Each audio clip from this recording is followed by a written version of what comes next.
Assalamualaikum warahmatullahi wabarakatuh. Alhamdulillahi wassalatu wassalamu ala rasulillahi sallallahu alaihi wasallam.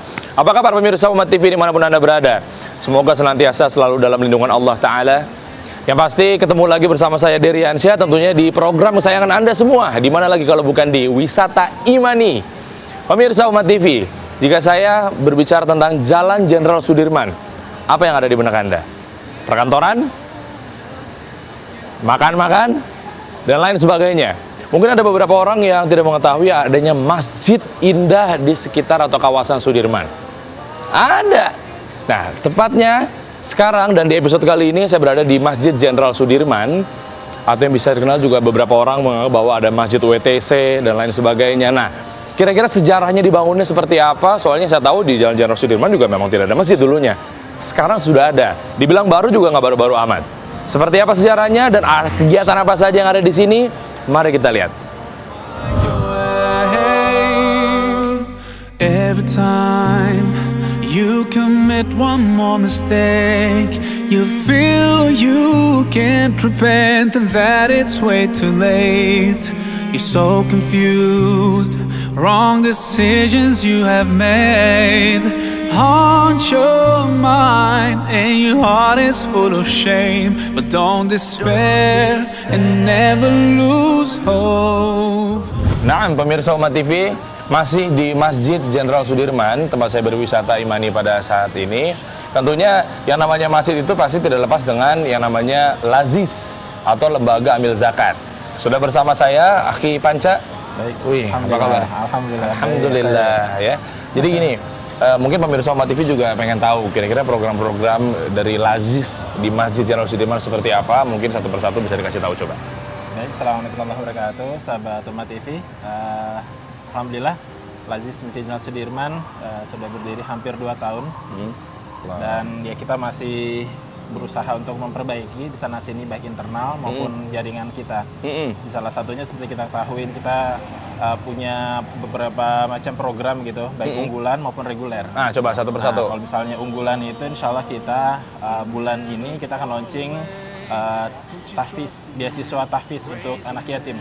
Jadi bulan Maret insya Allah kita sedang menjaring nih kita ke karena kita selama ini sekitar 15 tahunan lebih, kita sudah existing ini sudah menyalurkan untuk beasiswa anak-anak yatim di Pulau Jawa juga. Oh, gitu. Jadi nggak hanya Jabodetabek aja ya? Betul. Kita ada di Jawa Timur, Jawa Tengah, dan juga Jabodetabek juga. Okay. Awalnya sampai Palembang juga. Nah, dan itu hanya program untuk penyaluran aja.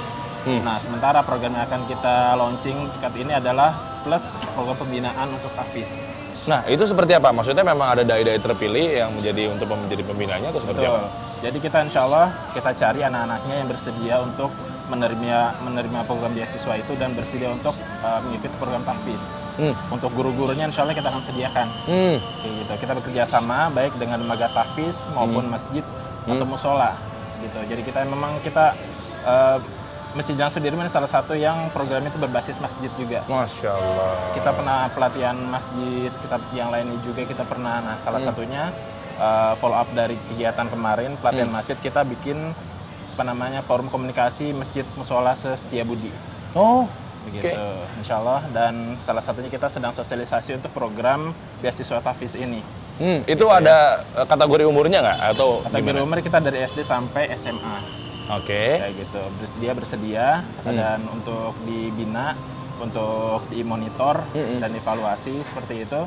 Dan insya Allah kita akan kasihkan bantuan untuk anaknya itu dan juga bantuan untuk menyediakan gurunya. Oke. Gitu. Itu bertepatan di mana? Maksudnya memang untuk rumah tahfiz itu Emang ada di masjid ini kah anak-anak pada datang ke sini atau memang ditempatkan di suatu tempat? Disesuaikan dengan tempatnya, lokasinya. Oke. Kalau misalnya di sekitar sini bisa kita pusatkan di masjid ini. Oke. Ataupun masih agak jauh, nanti kita tempatkan, kita pilih salah satu tempat untuk jadi sarana untuk pembelajaran ataupun program tahfiz itu. Oke, itu program itu sudah rampungkah atau gimana? Atau baru wacana atau gimana? Sekarang sudah digulirkan. Kita Udah sudah ya?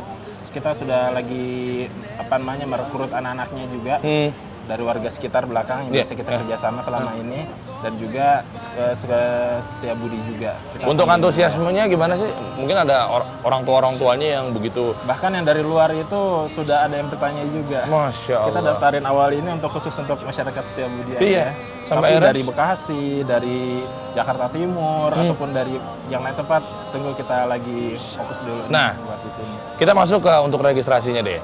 Itu ada biaya pendaftaran nggak sih buat anak-anak yang mungkin mau ikutan ke Enggak, free program insyaallah, tahfiz karena ini? kan ini kan emang kita dedikasikan buat membina Oke. anak-anak yatim gitu ya. Kita ingin mencetak dai-dai dan juga penghafal Al-Quran. Masya Allah. Insyaallah, selain kita memang kewajiban kita Ya. untuk selalu mensupport anak yatim, karena juga dari janji Rasul gitu ya. Ya.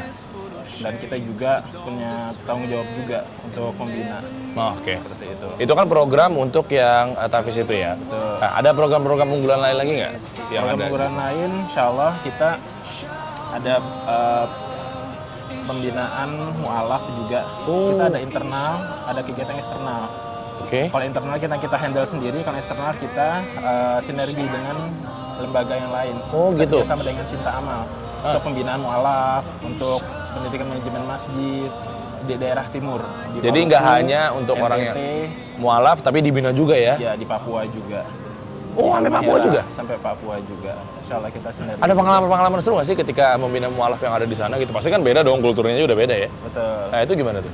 Iya, ya kebetulan kalau dari MJ sendiri kebetulan tidak turun langsung ya Oke. ke sana. Jadi memang kita percayakan, kita menerima karena kita menyalurkan dana zakat juga. Nah, Untuk dana zakat yang diterima dari jamaah MJS maupun dari luar, semuanya kita salurkan, salah satunya program untuk pembinaan di luar. wish. Nah, yang membedakan Masjid Jenderal Sudirman dengan masjid-masjid yang lainnya, itu untuk khususnya program Ramadan. Iya. Itu ada program seperti apa? Kalau kemarin semalam kita baru aja meeting pertama ya untuk panitia Ramadan itu. Insya Allah kita akan buka seperti kita belajar juga ya dari beberapa masjid seperti Karian. Kita akan Pak Mahendra sebagai ketua panitianya. Oh, masjid di Jogja sana? Iya, Masjid Karian. Pak Mahendra tadi Oh, sebagai iya. ketua masjid di sini. Iya, oh Masya Allah. Beliau ketua panitia Ramadan di sini. Insya Allah kita ada kampung Ramadan. Ya, Yang tadi beliau juga tadi sempat beliau sedikit juga singgung ya. ya. Dan juga kita ada program itikaf beberapa waktu lalu juga kita buka puasa umum ya. Tapi makin kesini alhamdulillah antusiasme makin naik ya. Oh, 650, 700 per hari itu. per hari? Per hari. Masya Allah. Itikaf tahun lalu sekitar 70 sampai 100. 2 tahun lalu jadi 200. Nggak tahu kalau tahun ini mudah-mudahan bisa meningkat lagi. Wow, sampai 1000-an mungkin. Wih, Masya Allah. Oke, ada lagi mungkin yang Dan ditambahkan? juga kita mau sampaikan juga ke sahabat umat semuanya bahwa insya Allah Masjid Jalan Sudirman ini saat ini alhamdulillah sudah memiliki AC ya. Di lantai 1 full, tapi lantai 2 masih setengah. Oke. Saat ini kita lagi project juga nih, gitu untuk Berarti kan meningkatkan- bisa dilihat kan ini memang 4 lantai. Betul. 4 lantai bawahnya aja tadi juga kalau Anda nggak salah dengar ngobrol sama Mahendra ya, Iya. itu kan ada sekitar 600 orang ya bisa ya. Betul, satu lantai kapasitasnya. 600 sampai 700. Nah, oke lah. Misalnya kita masukkan ke 600 berarti kan 2400. Sehingga kalau AC-nya itu baru setengah lantai, ya kan berarti kan membutuhkan yang lainnya lagi untuk lebih nyaman. Betul. Sholat juga betul-betul yang namanya DKM kan ya Dewan Kemakmuran Masjidnya memang betul-betul harus enak gitu ya. Oke, ada mau ditambahkan lagi? Cukup, Aman insya Allah kita saling berlomba-lomba dalam kebaikan. Mudah-mudahan Allah selalu berkahi untuk kita semuanya. Amin ya rabbal alamin. Jazakallah khair ya. Waalaikumsalam. Ya, assalamualaikum warahmatullahi wabarakatuh. Baik, pemirsa Umat TV, seperti yang di awal segmen tadi saya bilang bahwa saya penasaran banget nih. Kira-kira sejarah dari Masjid Jenderal Sudirman itu seperti apa? Langsung saja kita tanya langsung ya. Assalamualaikum. Waalaikumsalam. Ini Aki Mahendra, betul ya? Wih. Jadi gini, tadi di awal segmen Anda bilang sama pemirsa Umat TV bahwa ini kan namanya unik, ya kan? kadang orang-orang menyebutnya Masjid WTC, ya kan, mayoritas juga ada juga yang bilang Masjid Jenderal Sudirman, di perkantoran, ya kan. Orang ngiranya, oh dari luar, ini kantor baru kayaknya nih, gedung lah, ya kan. Mencari kubahnya nggak ada, tapi ternyata dalamnya masjid, Masya Allah. Coba sejarahnya dulu deh, bisa diceritakan nih bahwa tergolong baru ya berarti ya? Ki? Baru ya? Baru. Seperti apa coba? 3 tahun. Jadi awal terbentuknya masjid ini, itu awalnya kita perkumpulan tenan-tenan yang beragama Islam. Oke. Itu ingin punya tempat sholat. Gitu, ingin punya tempat sholat di lingkungan World Trade Center ini. Sehingga kita ngebentuk kumpulan atau grup, istilahnya rohis kali ya. Jadi pada akhirnya kita menyelenggarakan sholat Jumat pertama di basement. Oh, belum ada ini berarti? Belum ada masjid. Belum ada. Apakah memang itu tadinya orang-orang kantor sini yang hanya boleh sholat Jumat di sini atau umum awalnya? Awalnya sih sebenarnya nggak mengkhususkan harus hanya orang-orang yang berkantor di WTC. Iya. Jadi siapapun namanya sholat kan siapapun boleh sholat. Betul. Nah akhirnya karena girohnya ingin banyak begitu yang sholat sampai basement itu full bahkan sampai keluar gitu. Ya kita punya giroh gimana kalau kita mendirikan masjid di lingkungan WTC ini. Oke. Itu 2015. Awal pembentukan masjid ini di 2014 peletakan batu pertama, baru bangun jadinya itu diresmikan 27 Februari 2015. Oh, oke. Ini kan unik ya dari bangunan-bangunannya. Memang ini tercetus, oh ini konsepnya begini aja deh, menyamakan bawah ini kan perkantoran. Jadi tiba-tiba kalau di tengah-tengah tuh ada model klasik dalam artian masjid yang kita tahu kan ada kubahnya segala macam. Kayaknya cocokin aja lah sama kantor-kantor atau memang seperti apa? Jadi memang konsepnya kita pengen bikin konsep masjid yang modern. Ah iya. Di samping kalau antum lihat kan ada model kayak desain Betawinya. Oh iya. Nah, itu jadi di samping modern tapi nggak menghilangkan kesan bahwa kita tetap ada kedaerahannya. Menandakan masjid ini ada di wilayah Jakarta, di wilayah Betawi. Oh ya benar. Bisa dibilang ini masjid paling besar nggak di daerah jalur protokol lah intinya? Nggak juga. Kalau di Sudirman bisa jadi ini mungkin nomor 2 yang terbesar Al-Azhar ya. Oh, oke. Kalau ditarik dari sana ya berarti ya. Nah untuk jumlah jemaah deh, kapasitasnya deh. Ini kita lihat kan berarti berapa tingkat? 4 lantai. 4 lantai. Nah ini total berapa sih? Kalau untuk jamaah yang sholat, total itu yang bisa kita kumpulkan sampai 2.400. 2.400? 2.400 jamaah. Itu maksudnya ya nggak sesek kan?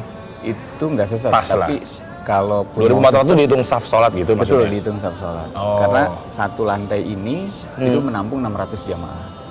Oke, atas, sama berarti ya? Betul, 6 kali 4 ya? Iya. Berarti 600. Itu belum kali. minus yang pelataran ya, kalau yang sholat di pelataran. Di luar juga pakai juga, apalagi sholat Jumat ya? Iya, betul.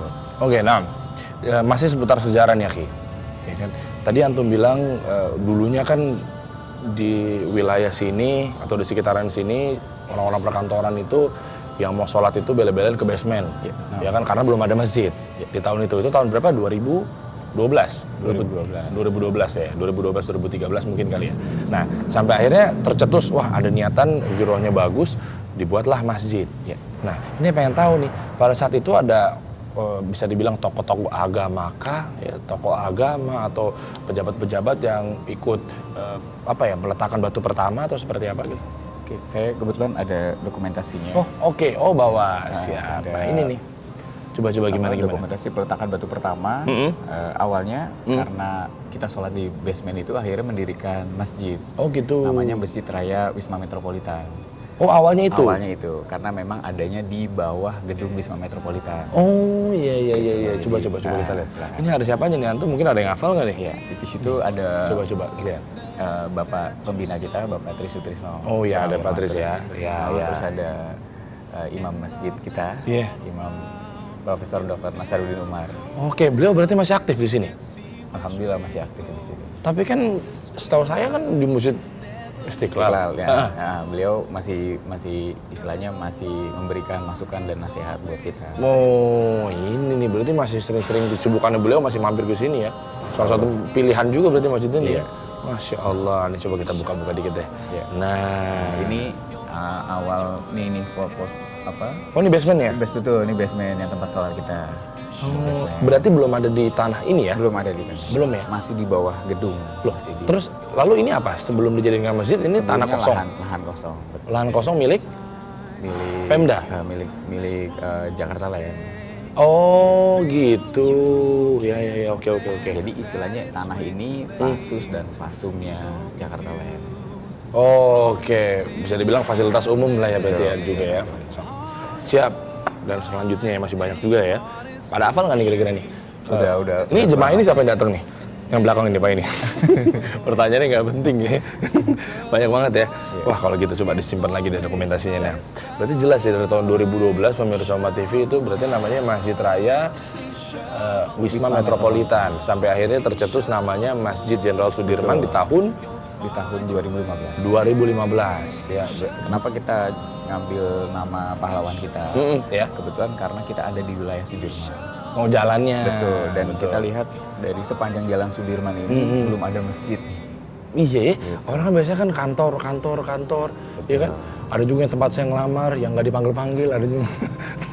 Banyak kantor-kantor, semua pengen di situ. Tiba-tiba, saya juga sempat mikir sih, pengen deh kantor misalnya di daerah Sudirman gitu ya. Tapi masjidnya di sebelah mana ya? Kita kan pasti kan mau sholat bingung ya. Sampai akhirnya teman-teman dari teman-temannya Hakim Mahendra, bisa dibilang DKM lah ya. Sampai sekarang ini membawa jamaah juga makin banyak. Nah, ini masuk ke ranah untuk program atau kegiatan. Gimana coba? Ini kan banyak banget yang bisa dibilang aktif lah. Nggak cuma segi dari majelis ilmu, tapi ada juga sekolah ya. Bisa dibilang apa? Kursus. Pelatihan. Nah, bisa dijelasin coba satu persatu. Dari mulai mana dulu nih? Majelis taklim dulu. Majelis Taklim. Jadi kita ada kajian setiap hari, kajian zuhur sebenarnya. Jadi setiap selepas Ba'diyah zuhur ada kajian. Oke. Itu berlangsung mulai dari hari Senin sampai hari Kamis. Contohnya, coba nggak usah jauh-jauh nih. Yang barusan tadi Ba'diyah zuhur. Ba'diyah zuhur ada kajian dari Ustadz Nizar Sarjabal. Ya. Beliau membahas tema tentang keberkahan Allah pada musim hujan. Tadi Anda juga sempat duduk di majelisnya beliau tadi itu ya. Oke, terus kira-kira siapa lagi yang pernah mampir ke sini, para dai-dai kita lah? Oke, alhamdulillah masjid ini sudah pernah dikunjungi oleh dai-dai yang terkenal. Masya Allah. Kayak Ajim. Wah, Ajim sini juga. Alhamdulillah sudah pernah isi di sini. Terus ada Ustadz Adi Hidayat. Oke. Juga, kita punya kajian rutin sebulan sekali sama beliau. Ustadz Adi Hidayat? Dia Adi Hidayat di Kamis pekan ketiga. Kamis pekan ketiga, itu rutin ya pasti ya? Kalau boleh tahu kan jemaahnya beliau kan Masya Allah nih. Terus itu full sampai atas. Alhamdulillah. Alhamdulillah, bisa dibilang kurang lebih kapasitas 2.400 orang pasti datang ya? Masih datang. Terus siapa lagi yang pernah mampir? Ada Ustadz Syafiq. Syafiq Riza Basalamah? Iya, Syafiq Riza Basalamah pernah ngadain tablik akbar di sini. Dan itu bisa dibilang rekor terbanyak jamaah kita. Wih, beliau. Sampai 3.000 lebih. Karena waktu itu nge-MC ada anak punya komplek lah ya. Beliau itu juga bingung ujungnya mana jamaahnya nih. Beliau full ya. Masuk juga di sini. Masuk juga di sini. Nah, ada nggak untuk yang bahas kitab rutin deh? Misalnya jadi perharinya gimana? Di samping kajian tadi, kajian zuhur, kita ada kajian malam. Oh, itu Ba'da Isya? Ba'da maghrib. Oh, Ba'da maghrib. Sampai Isya. Nah, itu bahas kitab. Oh. Jadi ada Ustadz Azhar Khalid bin Saif. ya. Beliau ngajar kita bab tentang sholat. Gitu. Terus untuk Kamis, malam Jumat, ada Ustadz Ansari Taslim LC. Beliau membahas kitab fikih praktis mazhab Imam Syafi'i. Oke, berarti itu sesuai dengan bidangnya beliau masing-masing ya? Betul. Ya kan ada mungkin beliau spesifik di bidang apa untuk cara mengajar. Rabu. Untuk Rabu, kita ada bahas kitab Tafsir Ibnu Katsir dengan Ustadz Muhammad Setiawan. Beliau juga salah satu imam rawatib kita. Oke. Itu berarti semuanya Senin sampai Rabu tadi, sementara itu berarti masuknya di Ba'da maghrib ya? Di Ba'da maghrib. Memang selalu Ba'da maghrib ya? Betul, Ba'da maghrib. Kamisnya ada apa? Kamis itu tadi, kajian malam Jumat itu ada bahas kitab fikih praktis mazhab Imam Syafi'i. Oke. Nah, kalau Jumat malam ada tematik. Tematik tuh? Jadi setiap pekan tergantung beda-beda Ustadz. Beda-beda. Yang sejauh ini yang rutin lah yang mampir di sini. Yang rutin ada Ustadz Amir Asoronji, ada Ustadz Hasan Al-Zaizi, Oke. ada Habib Salim Al-Muhdor, Oh, sama ada Ustadz Ilham Tabrani. oh, itu besar-besar semua rata-rata ya Ustadz ya berarti ya. Oke, terus berarti Sabtu Minggu ada juga? Sabtu Minggu, Sabtu Ahad ada kajian juga. Insya Allah ada kajian duha. Jadi masjid ini kerjasama sama teman-teman The Strangers Al-Ghuraba? Al-Ghuraba. Oke. Jadi beliau setiap Ahad pekan kedua itu ada kajian dari Ustadz Abu Yahya Badrus Salam di duha sampai zuhur. Oh iya. Dan selepas zuhurnya ada dengan Ustadz Sofyan Halitulure. Oh, Sofyan Halitulure. Ya. Itu besar ya. Jadi pemirsa Umat TV kayaknya siap-siap Aki. Kayaknya mungkin tingkatin lagi deh. Amin. Begitu udah dikasih tahu share yang mungkin pemirsa tadinya pengen tahu nih ngejar Ustadz Badru misalnya nih kan, oh jauh-jauh nih misalnya beliau halakunya daerah Cilengsi, oh bisa mampir ke sini. Sofyan Halitulure juga hafizallahu taala. Masya Allah. Berarti Di pekan kemarin hari Sabtu juga Ustadz Firanda mampir di sini. Ustadz Firanda Andirja. Andirja mampir di sini. Mengisi kajian Bada Juhur. Udah tempatnya terjangkau, strategis. Ini majelis ilmunya juga. Ya udahlah, oke lah. Siap-siap aja ntar mungkin antum ya tanah wakaf luasin lagi lah 4 km lagi. Oke, kegiatan berikutnya tadi kan majelis taklim sudah ada murtamin lagi. Betul. Oke, cukup ya. Oke. Tadi ya bahas Ramadan antum. Ramadan biasanya kan apa ya? Bisa dibilang masjid-masjid berbondong-bondong untuk mungkin bikin program lah. Entah itu mungkin ada bazar, ya pasti kan nggak lepas dari buka bersama atau sahur on the road lah atau misalnya apalah. Itu di Masjid Jenderal Sudirman ini seperti apa sih program-programnya? Program Ramadan kita yang paling khas adalah kita menghadirkan kajian zuhur juga. Oke. Jadi di selepas sholat zuhur, selepas ba'diyah zuhur, ada kajian Ramadan. Oh gitu, itu berarti pas puasa-puasa ya? Betul. Habis makan siang ya? Oh, nalar juga ya kirain iya, kirain begitu. Oke, terus. Sama kita juga ada kajian pengantar berbuka. Oh. Jadi sekitar 15-20 menit sebelum berbuka, kita ada pengantar kajian. Sama Ustadz yang tadi disebutin juga salah satunya? Insya Allah. Nah ini kan berhubung Umat TV sudah bisa dibilang apa ya, di welcomein sangat nih dari Masjid Jenderal Sudirman itu, terima kasih banyak. Nah kalau gitu gini deh, saya punya cindera mata, bisa dibilang ada ya sedikit wakaf yang bisa dititipkan untuk jemaah-jemaah yang ada di sini, semoga bermanfaat. Amin. Cuma bisa dibilang, bisa dibilang nih ya ini Al-Quran teman dari Umat TV lah. Masya Allah. Nah, pegang aja dulu nih. Anda terima ya. Iya. Wow. Boleh dilatih coba ke kamera. Kamera ya. Itu ada Umat TV. Ada Umat TV-nya, Masya Allah. Ini, Ada nih di depan. aduh, semoga ini nih. Semoga Umat TV makin berkembang, makin konsisten untuk menyiarkan agama Islam, dan terutama makin bisa mempersatukan umat. Barakallahu fiik. Terima kasih banget ya. Alhamdulillah sudah 30 menit saya menemani Anda tentunya di program kesayangan kita ini, yang dimana baru saja kita mendengar penjelasan dari Akhi Mahendra, semoga Allah jaga beliau, tentang sejarah dari Masjid Jenderal Sudirman seperti apa, kegiatan-kegiatan yang begitu aktif, ada kursus juga bahasa Arab dan lain sebagainya, majelis ilmunya juga aktif, ustadz-ustadz besar juga Masya Allah juga mengisi kajian di Masjid Jenderal Sudirman ini. Jadi untuk ikhwan dan akhwat ramaikan masjid ini tentunya dari minimal sholat 5 waktu dan majelis-majelis taklimnya. Dan insya Allah pemirsa bertemu lagi di episode berikutnya, yang dimana nanti saya akan mengajak Anda untuk berwisata, bisa ke masjid atau pesantren atau tempat-tempat lainnya yang tentunya bisa mengasah keimanan kita. Saksikan terus Wisata Imani hanya di Umat TV bersama saya Dery Ansyah. Subhanakallahumma wa bihamdik asyhadu an la ilaha illa anta astaghfiruka wa atubu ilaik. Assalamualaikum warahmatullahi wabarakatuh.